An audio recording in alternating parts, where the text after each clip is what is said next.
एक वक्त का किस्सा है। नील रुखाट नाम के एक जंगल में एक बहुत अजीब रास्ता था। कहा जाता था कि उस रास्ते के बाहर एक अजीब दुनिया है, लेकिन किसी को भी उस जगह के बारे में नहीं पता था। उस जंगल के साथ वाले गांव में मीठे नाम का एक लड़का अंडों का काम किया करता था। भाई साहब जल्दी से 5 अंडे दे दो। ओ भाई तुम्हें पता भी है अंडे कितने महंगे हो गए हैं? 200 रुपए का एक अंडा हो गया है। ओ तू पागल तो नहीं हो गया? 200 रुपए का एक अंडा खैर तो है। जी भाई जरा मार्केट जाकर चेक करो। मुर्गियों में ऐसी बीमारी आई है कि सारी मुर्गियां इस दुनिया से कुछ दुनिया में चली गई हैं, इसलिए अंडे बहुत नायाब हो गए हैं। भाई मुझे तुम्हारी बात पर यकीन नहीं आ रहा, मैं किसी और दुकान पर जाकर पता करता हूँ। वो आदमी वहाँ से चला जाता है तो देखता है कि रास्ते में जगह जगह पर मुर्गियाँ मरी हुई होती हैं। उसे यकीन आ जाता है कि मीठा ठीक कह रहा था। ये तो जगह जगह पर मुर्गियाँ ही मरी हुई हैं। इसका मतलब मुर्गियाँ नहीं होंगी तो अंडे कहाँ से आएंगे? मौका बहुत अच्छा है, मैं सेठ साहब को जाकर बताता हूँ। वो आदमी गांव के सेठ के पास चला जाता है। सेठ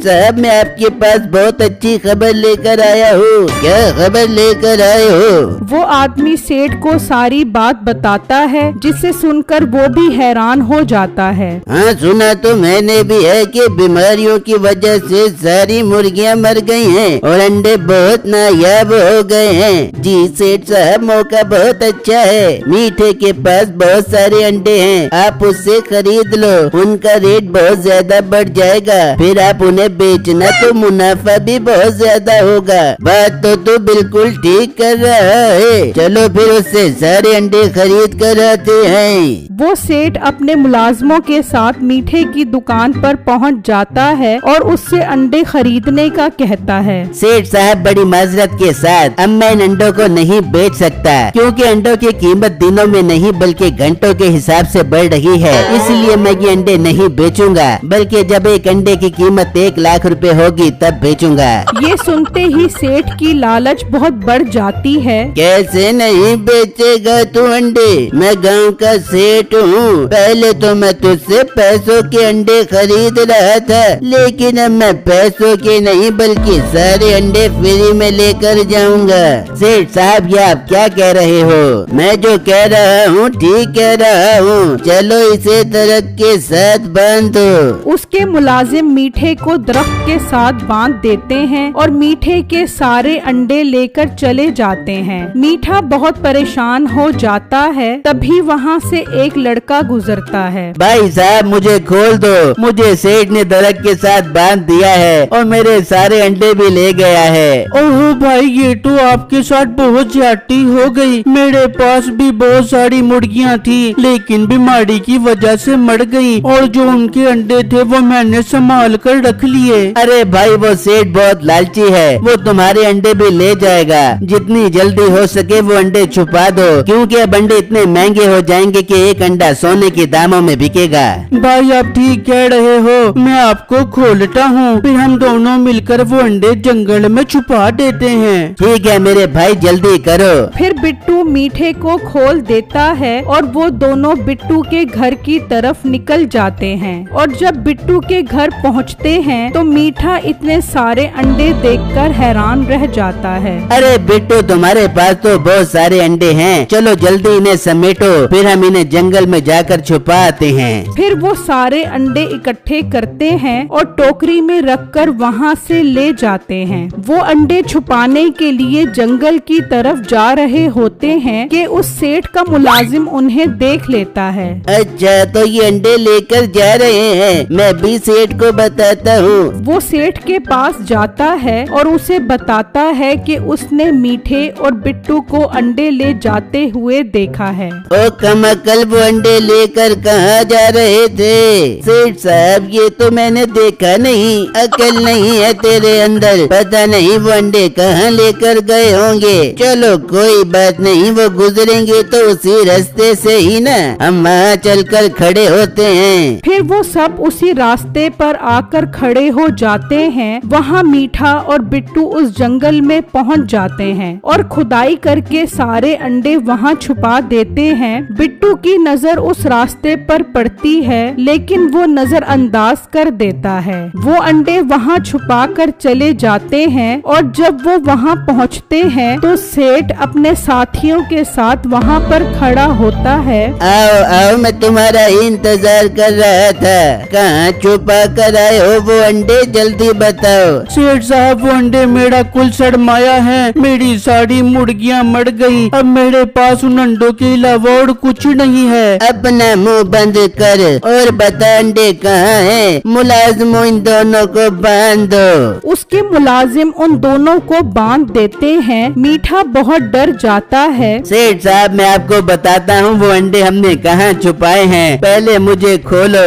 मीठे भाई, ऐसा मत करो, इन्हें उन अंडों के बारे में मत बताना, वरना ये सारे अंडे ले जाएंगे। बेटू, अगर मैंने अंडों का ना बताया तो ये मुझे ले जाएंगे और डंडे मार मार के मेरा पिछवाड़ा लाल कर देंगे। मैं इन्हें बता रहा हूँ। मीठा उन्हें बता देता है कि वो अंडे कहाँ छुपा कर आए हैं। सेठ अपने मुलाजमों को वो अंडे निकलवाने के लिए कहता है। सेठ साहब, अब तो मैंने बता दिया है, अब तो मुझे खोलो। सब्र कर, पहले मेरे मुलाजिम अंडे तो निकालना है, फिर मैं तुम्हें खोलूंगा। उसके मुलाजिम चले जाते हैं। बिट्टू अब बहुत उदास और परेशान हो जाता है कि अब उसके सारे अंडे सेठ ले जाएगा। वहाँ वो मुलाजिम जमीन में से सारे अंडे निकाल लेते हैं और सेठ के पास आ जाते हैं। बहुत अच्छा काम किया है तुमने, कोई अंडा रह तो नहीं गया वहाँ? नहीं नहीं सेठ साहब, हमने सारे अंडे निकाल लिए थे वहाँ से। चलो अब तुम इन्हें खोल दो, हम ये अंडे लेकर जा रहे हैं। फिर वो उन दोनों को खोलने लग जाता है और सेठ वो अंडे ले जाता है। और जब वो घर पहुंचता है तो वहाँ पर दूसरे मुल्क से कुछ लोग आए हुए होते हैं। हमको पता लगे कि तुम्हारे पास बहुत सारी अंडी है, हम तुमसे सारी अंडी खरीदना चाहते। एक अंडा 1000 रुपए का है, बताओ तुम्हारे पास कितना अंडे है? मेरे पास बहुत सारे अंडे हैं, मगर मैं एक अंडा 1000 का नहीं बल्कि 2000 का बेचूंगा। 2000? ये तो बहुत ज्यादा कीमत है। चलो मैं मशवरा करते, फिर तुम्हें कल आकर बताती है। वो वहाँ से चला जाता है और सेठ बहुत खुश होता है कि अब तो वो करोड़पति बन जाएगा। वहाँ बिट्टू उदास होकर उसी जंगल में आ जाता है। इन जालिमों ने तो यहाँ एक अंडा भी नहीं छोड़ा। एक अंडा भी होता तो मैं उसे बेचकर खाने पीने के लिए कुछ खरीद लेता। ऐसी जिंदगी से तो बेहतर है मैं खुदकुशी कर लूं। बिट्टू उस रास्ते की तरफ बढ़ता है और उसके अंदर चला जाता है तो वहाँ पर एक तालाब होता है। यार, ये तो बहुत अजीब जगह है। इस सूखे जंगल में तालाब भी है। हो सकता है इसमें मछली हो। मैं इसे पकड़कर पकाकर खाऊंगा, कम से कम मेरा पेट तो भर जाएगा। वो वहाँ से एक पत्थर उठाता है और उस तालाब में फेंक देता है तो अचानक वहाँ उस पत्थर की खेती उग आती है। बिट्टू ये मंजर देखकर हैरान रह जाता है। अरे ये तो गजब हो गया, ये तो जादुई जगह है। मैंने पत्थर फेंका तो पत्थर की खेती उगाई। अगर मैं इसमें अंडा फेंकूं तो हो सकता है अंडे की खेती उग आए। मैं सेठ के पास जाता हूँ और उससे एक अंडा लेता हूँ। वो वहाँ से चलता है और सेठ के पास आ जाता है। सेठ साहब, आपने मेरे सारे अंडे ले लिए, मेहरबानी करें मुझे सिर्फ एक अंडा ही दे दें। एक अंडा 5000 रुपए का है, खरीदना है तो बता। सेठ साहब, मेरे पास तो 1 रुपया भी नहीं है, तो 5000 रुपए कहाँ से लाऊं? तो फिर दफा हो जाओ और दोबारा अपनी शक्ल मत दिखाना। बिट्टू उदास होकर वहाँ से चला जाता है और सोचने लगता है। यार, मैं अपनी मुर्गियों के डब्बे में जाकर देखता हूँ, हो सकता है वहाँ कोई अंडा रह गया हो।